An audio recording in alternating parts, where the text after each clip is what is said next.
Francisco Mora, Neuroeducación. Capítulo 6. Programando alegría emoción. La emoción es una energía codificada en la actividad de ciertos circuitos del cerebro que nos mantiene vivos.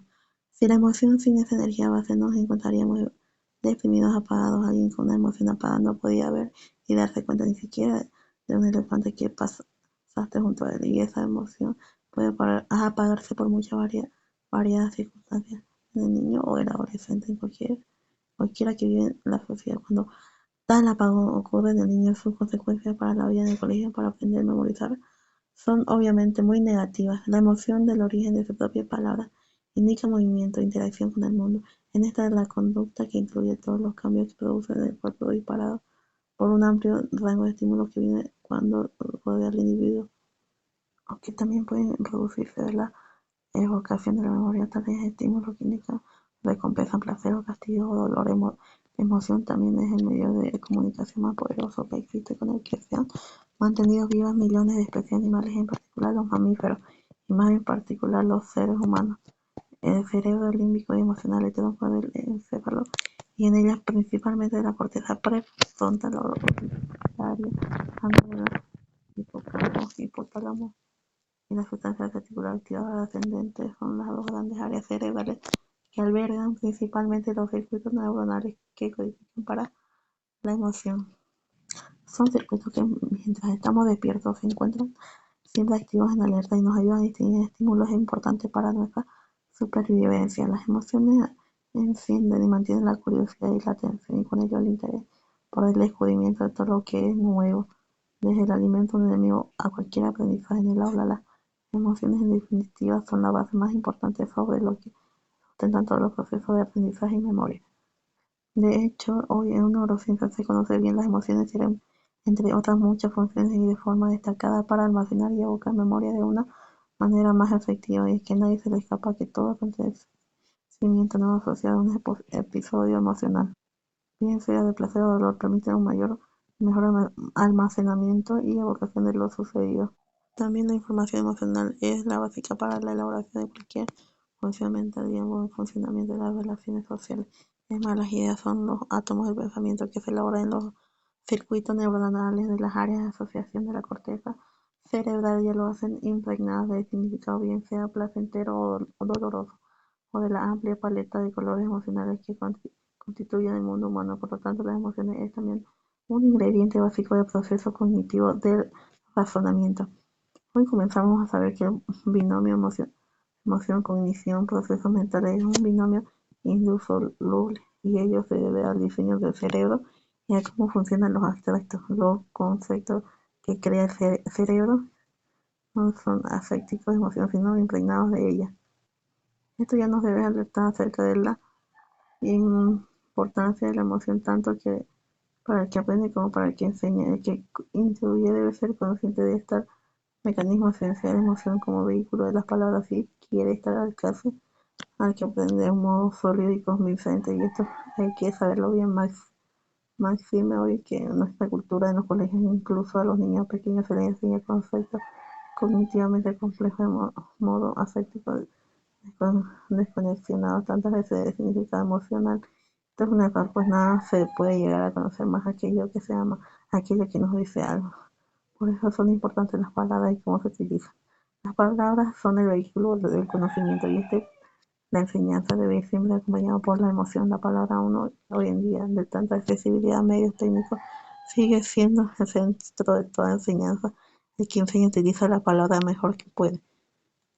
A partir de la palabra, de cómo se utiliza y cómo se entona, se puede crear este atractivo capaz de activar la atención del que escucha y aprende. Este momento luminoso ya desde los tiempos de Roma clásica. La palabra en la Roma hace más de 2000 años, decía Marcelino Menéndez Pelayo: el arte de utilizar palabras en público con corrección y belleza, sirviéndose de ellas para simultáneamente agradar, persuadir, tuvo un uso temprano prolongado. En Roma, la oratoria impregnaba gran parte de la vida pública.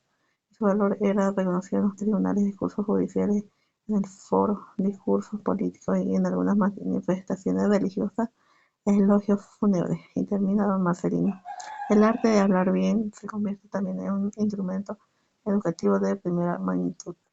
Pero no solo la emoción es relevante para la palabra inesta, no solo la palabra hablada en la escrita, en la lectura, sino también para las matemáticas. Nada de ello cobra vida y se articula con el razonamiento sin el pegamento emocional.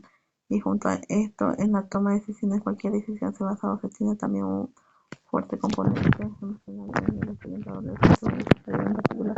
Y en su oficio de aprender, las decisiones se toman cada día, cada hora, cada minuto, y de elegir cada carrera, estudiar en la universidad, hasta ese cotidiano asistir o no a clase, un día estudiar por la tarde, tras las clases de la mañana, con qué asignatura comenzar, o dentro de la asignatura escogida con qué tema hacerlo, y dentro de ese tema qué trozo, según sepa mejor, o por el tema presentarse o no al examen, evitando o afectando el castigo de un supuesto. Y así un largo etcétera, donde miles de pequeñas decisiones se basan en las emociones, es decir, en lo que nos gusta versus lo que menos, en el placer versus displacer a todo lo que antecede. Hay que poner un añadido importante, refiere a ese componente de las emociones genuinamente humanos, que son los sentimientos. Esto es la reacción subjetiva de las emociones. Las emociones son mecanismos conscientes, los sentimientos son, por el contrario, la experiencia consciente de una determinada emoción, y hasta donde alcanzamos a ver, solo el ser humano experimenta sentimientos. Los sentimientos son el proceso que nos lleva a conocer las emociones a través del miedo, placer o frustración, y encontrar esos sentimientos de bienestar ante muchas diferentes situaciones personales. El trabajo bien hecho o las hechas por otros, el aplauso de un maestro a un buen estudiante, y a otros muchos sentimientos como aquellos que con el aplauso refuerzan el esfuerzo del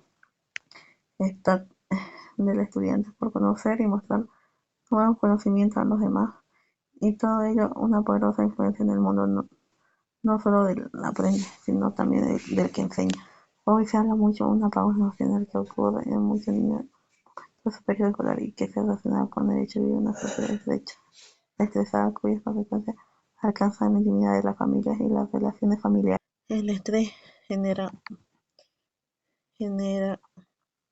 un estado de reacciones personales de tensión constante. Cuando estos procesos se ponen en marcha de modo lento, constante e insidioso, el niño lo oprime sensación de agobio mental inconsciente repetido a lo largo de los días, los meses y quizás los años. Lo cierto es que una vez entronizado este estilo de vida, se instrumenta una respuesta orgánica patológica permanente, y esto producido por una mirada de factores se vive en muchas familias, repercute en el niño, y el que puede afectar en estructuras de su cerebro como el hipocampo, y por tanto, como señalábamos en capítulos anteriores, en su proceso de aprendizaje y memoria. Pero además, algo tan importante como esto puede afectar a la emoción misma, y a partir de ellas o de los mecanismos codificados. Pero la curiosidad y la atención, por tanto, es como apagón emocional cuando aparecen los problemas, muchos de ellos graves, en la conducta de los niños, que se expresan mayormente en el colegio a la hora de aprender y memorizar de su entorno familiar.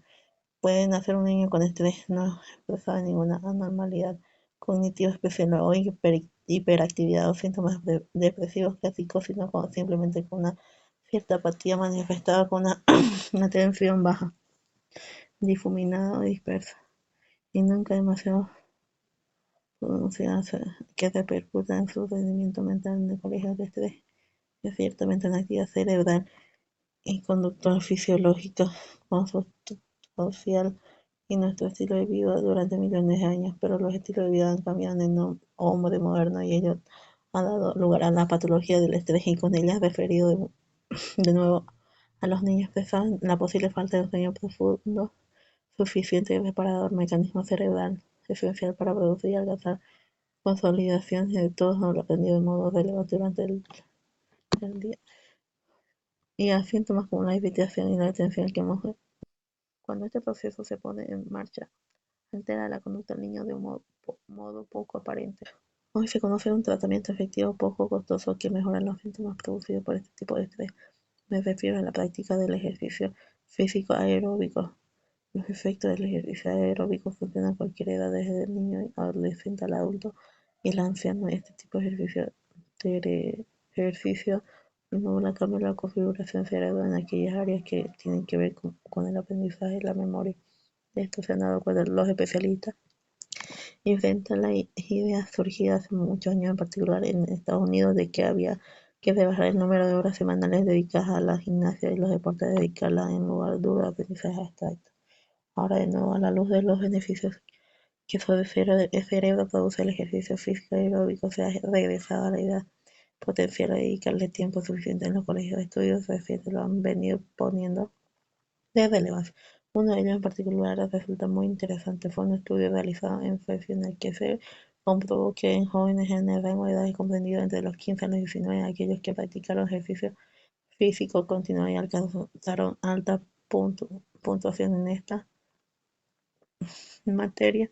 También fueron los que obtuvieron una más alta puntuación en los test de consideración de elementos como inteligencia global y verbal, en general, comprensión verbal y pensamiento lógico matemático. Lo interesante de este estudio fue además que cuando muchos de estos jóvenes fueron evaluados 50 años más tarde, con independencia de que el intervalo de estos 50 de estos años hubieran seguido o no haciendo ejercicios, aquellos que habían practicado ejercicio físico en su juventud demostraron tener mejores habilidades mentales durante el envejecimiento. Esto no tiene que ver con lo que se conoce como reserva cognitiva, y es que hasta bien poco tiempo se pensaba que los efectos de la práctica del ejercicio físico sobre el cerebro no eran acumulativos, es decir, que se creía que el ejercicio físico realizado a edades tempranas no influía en absoluto si luego no se seguía practicando durante el envejecimiento tardío. Esto no parece ser el caso a juzgar por las investigaciones más actuales.